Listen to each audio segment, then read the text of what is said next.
Oke, selamat pagi semua pelajar. Hari ini Anda akan belajar unit 3, hidup bermoral pemangkin kesejahteraan. Apa yang akan Anda pelajari dalam unit ini ialah apa kepentingan mempelajari moral, cara hidup bermoral dan tidak bermoral, manfaat mempelajari moral dalam kehidupan, serta cara untuk mempraktikkan pelakuan bermoral dalam kehidupan seharian. Nilai-nilai yang berkaitan dengan PDP kita pada hari ini ialah nilai toleransi, kejujuran, harga diri, kerjasama, hemat tinggi, dan juga berterima kasih. Sila rujuk nota yang cikgu bagi tentang maksud setiap nilai-nilai ini.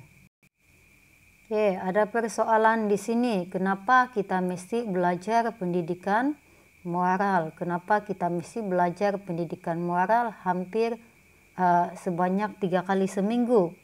Oke, pendidikan moral perlu dipelajari karena dapat mendidik kita menjadi insan yang bermoral dan berakhlak mulia.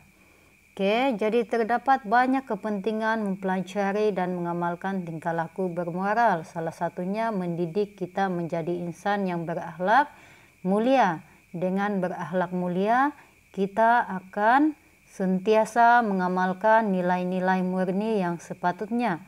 Contohnya, sentiasa menjaga marwah diri, keluarga, mentaati ibu bapa, dan juga mengamalkan pelakuan-pelakuan yang sopan pada setiap masa. Oke, kepentingan yang kedua ialah mengamalkan integriti. Apa itu integriti? Integriti adalah kejujuran, ketulusan yang merangkumi keikhlasan, keterbukaan, amanah, benar, dan tidak mudah dipengaruhi apabila membuat keputusan, serta boleh dipercayai ketika menjalankan tugasan ataupun amanah yang diberikan.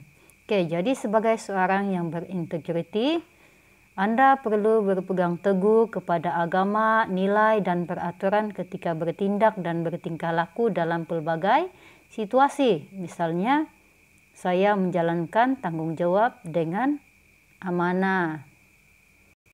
Kepentingan yang ketiga ialah mempunyai nilai sejagat. Sebagai seorang yang mengamalkan nilai sejagat, saya sentiasa bersedia menghayati dan mengamalkan nilai-nilai murni yang diterima oleh semua. Misalnya,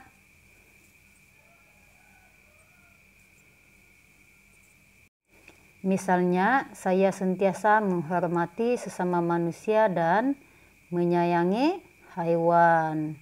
Oke. Kemudian kepentingan yang keempat ialah membentuk perpaduan. Kita sedia maklum bahwa Malaysia adalah sebuah negara yang terdiri daripada pelbagai kaum, bahasa, budaya, dan agama. Oleh itu, Anda perlu berganding bahu untuk mewujudkan masyarakat yang harmoni dan juga bersatu padu.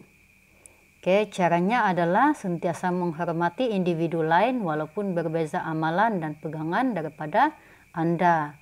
Oke, kepentingan yang kelima ialah mengamalkan kesejahteraan sejagat. Oke, sebagai seorang yang mementingkan kesejahteraan, saya perlu peka dan prihatin serta mengamalkan peranan dalam usaha mengatasi isu-isu sejagat demi kesejahteraan kehidupan bersama. Misalnya, berusaha menjaga alam sekitar dan menghindari pertelingkahan demi keamanan dan keharmonian hidup. Oke, jadi apabila mempelajari moral, kita akan sentiasa berusaha mengamalkan cara hidup bermoral di dalam kehidupan harian. Jadi secara tidak langsung, kita akan dapat menghindari cara hidup yang tidak bermoral. Oke, ini adalah cara hidup bermoral.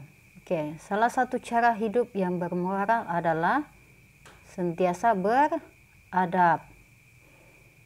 Contohnya, menggunakan intonasi ataupun nada yang bersesuaian apabila bercakap dengan orang yang lebih tua. Kemudian bijak menangani stres. suka membantu, bersikap jujur, menepati masa, dan juga berintegriti. Cara hidup yang tidak bermoral adalah seperti mencuri, menipu, membazir, membuli, gangsterisme, dan juga suka melepak. Oke, di bahagian muka surat 28 dalam buku teks kamu ada soalan pengukuhan. Jadi baca dan pahami pantun di bawah. Baca dan pahami pantun di bawah. Kemudian jawab soalan dalam muka surat 29.